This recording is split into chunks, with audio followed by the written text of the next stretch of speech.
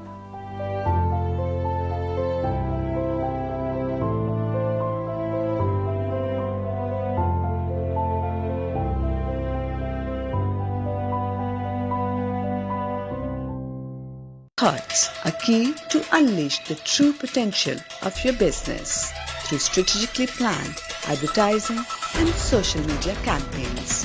We specialize in building brands from logo development to a distinct brand personality. from a concept to its creative translation on every media, and from digital media presence to a huge social media success. So wait no more, because a golden opportunity awaits you at Golden Paths.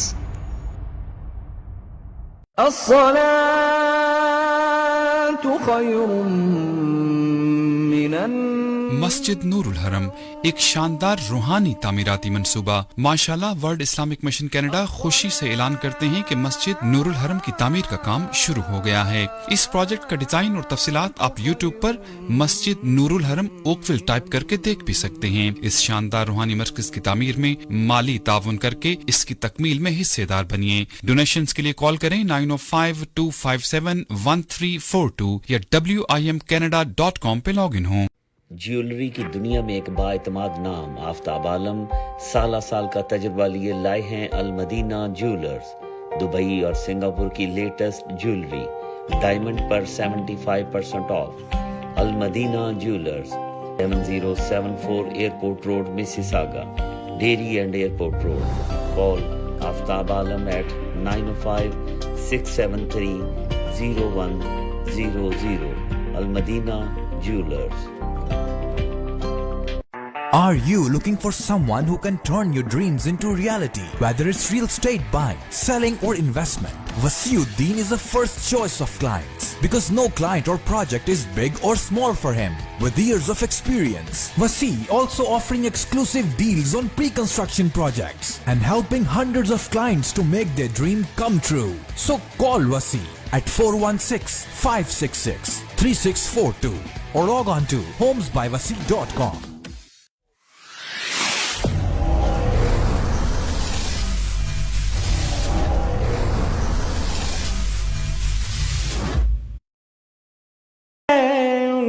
سے منسوب ہوں, ان کا دیوان ہوں, ان کا مجذوب ہوں. کیا یہ کم ہے کہ میں ان سے منسوب ہوں. سرحد حشر تک جاؤں گا بے دھڑک, مجھ کو اتنا تو زیادہ سفر مل گیا. مفلس زندگی ذہن بے رنگ تھا, سانس بے روپ تھی, روح پر معصیت کی کڑی دھوپ تھی. ذہن بے رنگ تھا, سانس بے روپ تھی, روح پر معصیت کی کڑی دھوپ تھی. ان کی چشمے غنی رونق جاں بنی, چھاؤ جس کی گھنی وہ شجر مل گیا. مفلس زندگی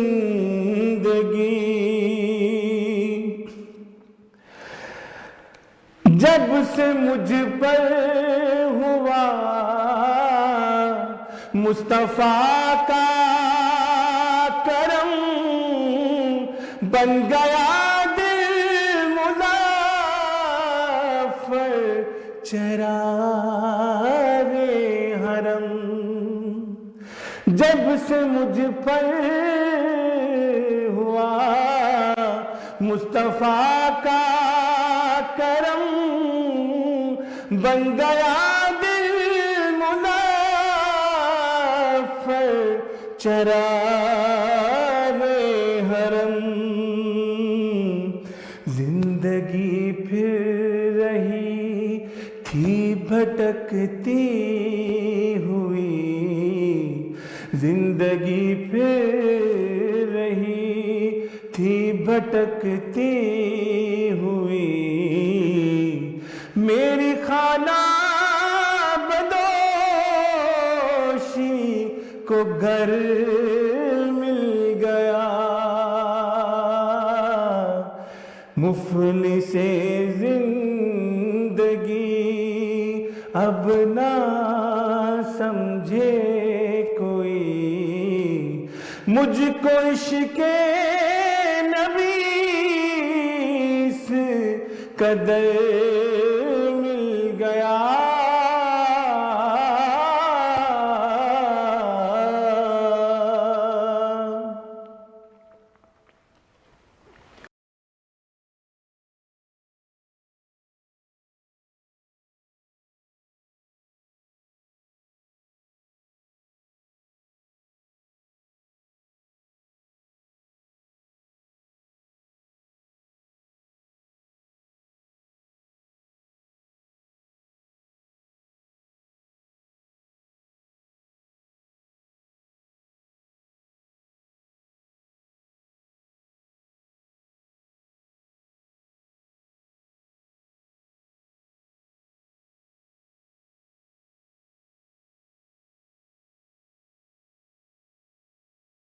سے زندگی اب نہ سمجھے کوئی مفلس زندگی اب نہ سمجھے کوئی مجھ کو عشق نبی اس قدر مل گیا جگمگائے نہ کیوں میرا سے جروں جگمگائے جگمگائے نہ کیوں میرا سے جروں ایک پتھر کو آئینہ گر مل گیا مفلس زندگی ان کا دیوانہ ہوں ان کا مجذوب ہوں کیا یہ کم ہے کہ میں ان سے منسوب ہوں ان کا دیوانہ ہوں ان کا مجذوب ہوں کیا یہ کم ہے کہ میں ان سے منسوب ہوں سرحد حشر تک جاؤں گا بے دھڑک مجھ کو اتنا تو زیادہ سفر مل گیا مفلس زندگی ذہن بے رنگ تھا سانس بے روپ تھی روح پر معصیت کی کڑی دھوپ تھی ذہن بے رنگ تھا سانس بے روپ تھی روح پر معصیت کی کڑی دھوپ تھی ان کی چشمے غلی رونق جاں